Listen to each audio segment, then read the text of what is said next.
Olá a todos! Na aula de hoje nós vamos estudar como justificar que um determinado limite existe. E o primeiro resultado que nós vamos utilizar para nos auxiliar neste objetivo é este teorema aqui. Então, se porventura você tem essa relação aqui, ou seja, quando você consegue em módulo que o f de xy menos L é menor ou igual a uma função g de xy, que daqui a pouco eu vou explicar que propriedade essa função tem que ter, vezes uma função de uma única variável, ou h de x ou h de y. Se você tem essa condição para xy próximo de a e b, que eu acabei esquecendo de colocar aqui, mas aqui eu acabo enfatizando, então quando você tem essas condições, quem deve ser a sua função g?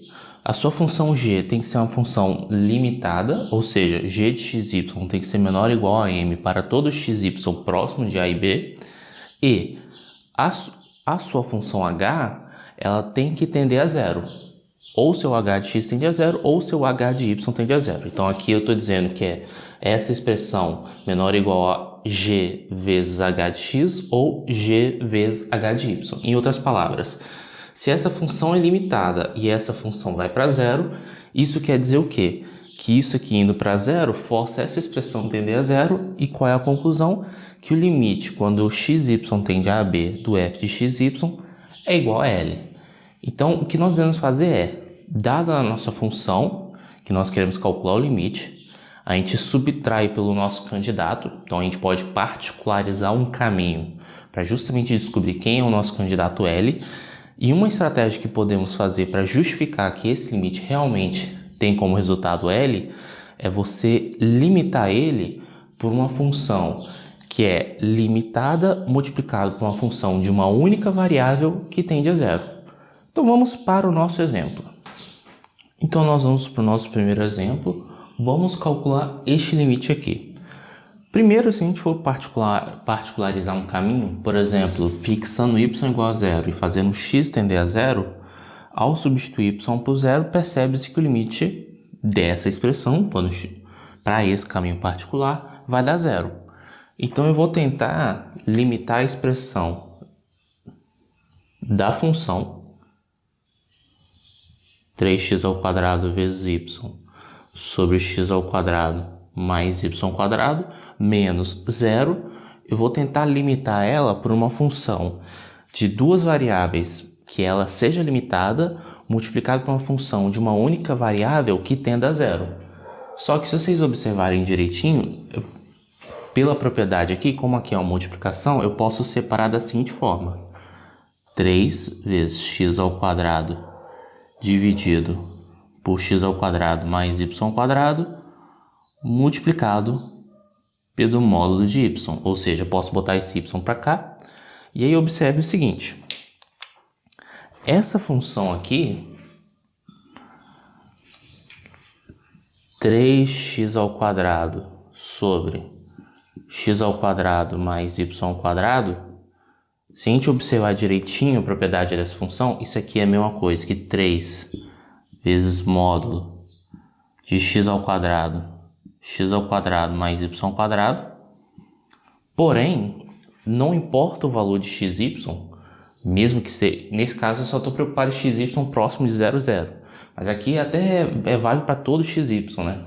Como aqui o denominador é sempre maior do que o numerador, por que isso? Observe que aqui tem x², aqui tem x², só que no denominador tem mais y², ou seja, por mais que o y seja negativo, o fato de se estar elevando ao quadrado torna positivo, então o torna esse número aqui maior do que esse.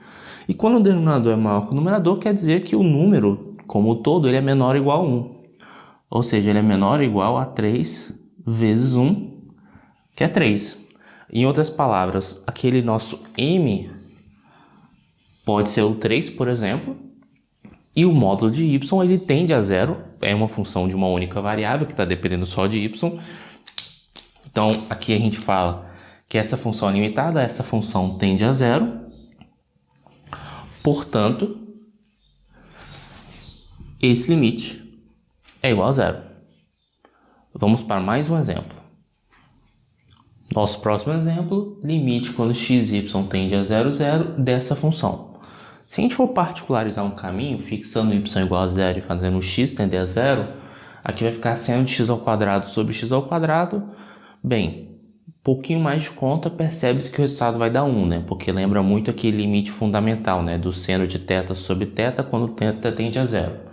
Então, o nosso possível candidato aparentemente é 1. O problema é que na hora que a gente tenta limitar essa função, vou até escrever aqui ela, 0 menor ou igual a módulo de seno x2 mais y2 dividido por x2 mais y2 menos 1, a gente vai ter uma certa dificuldade em fazer manipulações com essa conta e tentar decompor ela com uma função limitada vezes uma função de uma única variável que vá para zero. Então, talvez essa estratégia do teorema, para esse caso, não funcione muito bem. Então, nós precisamos de uma outra estratégia. E que outra estratégia seria essa? Bem, vou apagar aqui e vamos pensar no seguinte. A gente tem, para justificar que de fato esse limite é igual a 1, o x e y tem que tender a 0, 0, não importa de que forma. Se vai ser pela horizontal, pela vertical, caminho parabólico ou espiralado. Então, o que eu posso fazer? Eu posso considerar gama um caminho qualquer. Então, seja gama. E aí, por exemplo, eu posso considerar uma curva que vai de R em R2, tal que gama de 0 seja igual a 0, 0. Primeira condição. Segunda condição, que o nosso gama de t, na verdade não é nem condição, né? É uma forma que eu vou usar para descrever. Ele vai ser x de t, y de t. Então, estou pensando no gama, qualquer curva, desde que eu exija que o gama de 0 seja a origem. Então, vamos pensar em qualquer curva. Bem, como a curva naturalmente é uma função contínua, então também o que eu vou querer tentar traduzir? Eu vou querer transformar essa expressão, ao invés de fazer limite de x e y tender a 0, 0, trocar o x e y por um único t e fazer este t tender a 0. Em outras palavras, tentar transformar um limite em duas variáveis numa única variável. Como isso será feito? Bem, antes de prosseguir a conta, observe que aqui tem um x ao quadrado mais y ao quadrado.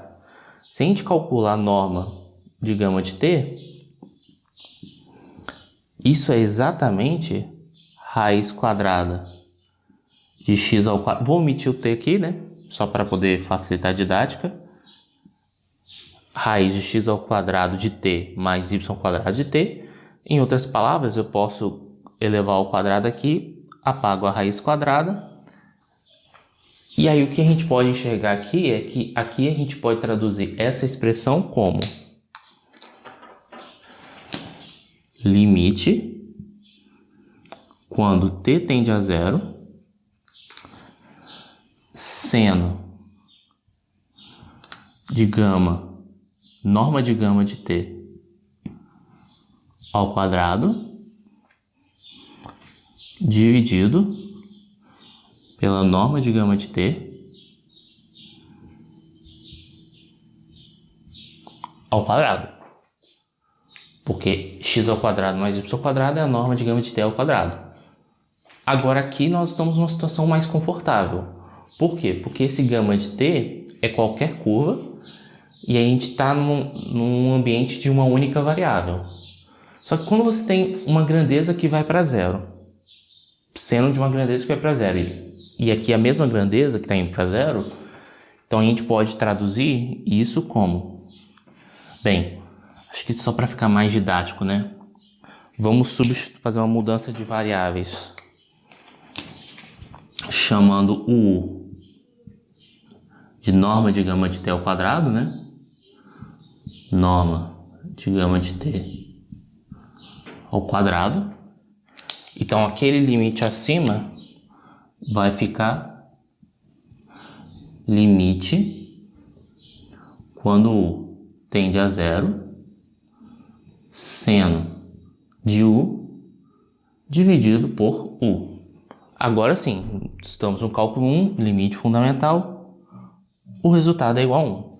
E observe que não importa a curva gama, sempre dá 1. Portanto, esse limite acima é igual a 1. Agora, nós podemos resolver este mesmo exemplo ainda por uma outra técnica. Essa outra técnica consiste em trabalhar com coordenadas polares. Então, para converter coordenadas cartesianas para coordenadas polares, devemos trocar o x por r cosseno θ, y por r seno θ. Não é muito difícil perceber que r ao quadrado é igual a x ao quadrado mais y ao quadrado. Então, vamos primeiramente fazer essa mudança de variáveis e depois eu vou me aprofundar nessa parte. Então, esse limite aqui seria o limite quando r tende a zero. Como aqui eu vou, para falar de coordenadas polares, estou pensando r como raio, eu vou pensar que ele é sempre positivo. Então, ele tem que tender a zero pela direita. E aqui vai ficar seno de r ao quadrado dividido por r ao quadrado. Se você fizer essa mudança de variáveis, mudar coordenadas cartesianas para coordenadas polares, e na sua expressão de limite você for capaz de calcular o limite sem depender do θ, que nem aqui, por exemplo, não tem θ na expressão. Então aqui a gente calcula rapidamente que o resultado vai dar 1. Portanto, o limite dessa função, que quando xy tende a 0, 0, é de fato igual a 1. Agora, se você fizer a mudança para coordenadas polares, aqui aparecer θ na expressão, se o resultado do limite for depender de θ, aparentemente você vai conseguir usar aquele argumento da videoaula passada de explorar dois caminhos diferentes onde vão dar limites diferentes.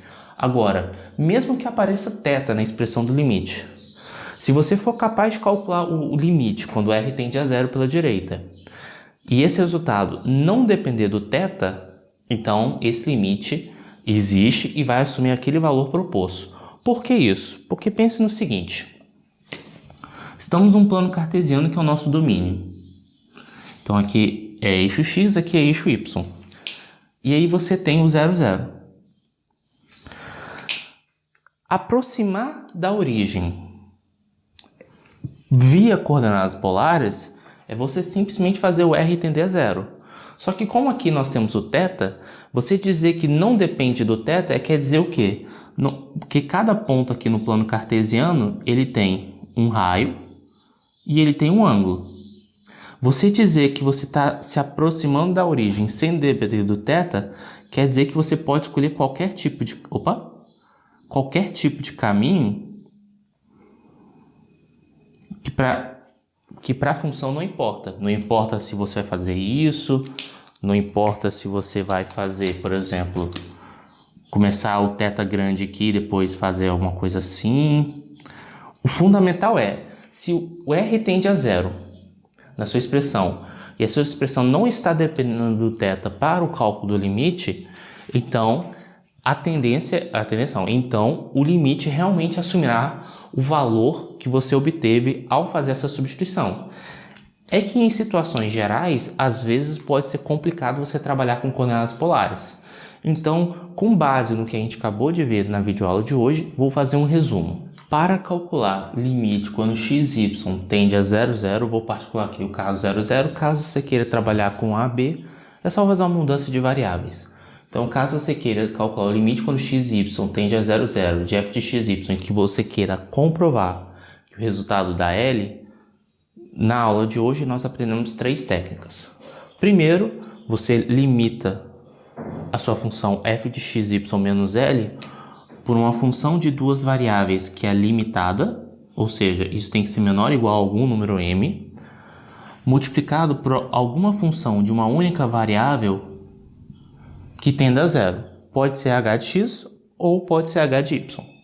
Uma segunda alternativa é você considerar a gama de t com par xy, né, com ambos dependentes de t, onde gama de 0 é igual à origem, uma curva qualquer.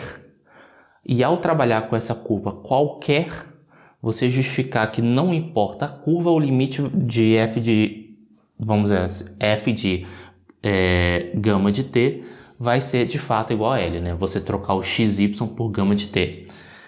E a terceira alternativa é você trabalhar com coordenadas polares. Então, se você troca o x por r cosseno θ e y por r seno θ, e o resultado do seu limite dl independente do θ, então você comprovou. Só para reforçar aqui nessa segunda parte, o que eu estou querendo dizer é que você vai trocar o xy por gama de t. Então vai ficar f do gama de t, e aí você tem que fazer o limite quando t tende a 0 do f de gama de t ser igual a L, independente do gama. Então, agora não tem jeito, é praticar, identificar quais situações vale a pena tentar justificar esse fato, quais situações vale a pena encontrar dois caminhos diferentes, que dê dois limites diferentes para mostrar que o limite não existe. Então, é mais exercício, então pratiquem. Qualquer coisa vocês podem comentar aí nos comentários do YouTube ou, enfim, tirar dúvida comigo. Estou à disposição e até a próxima.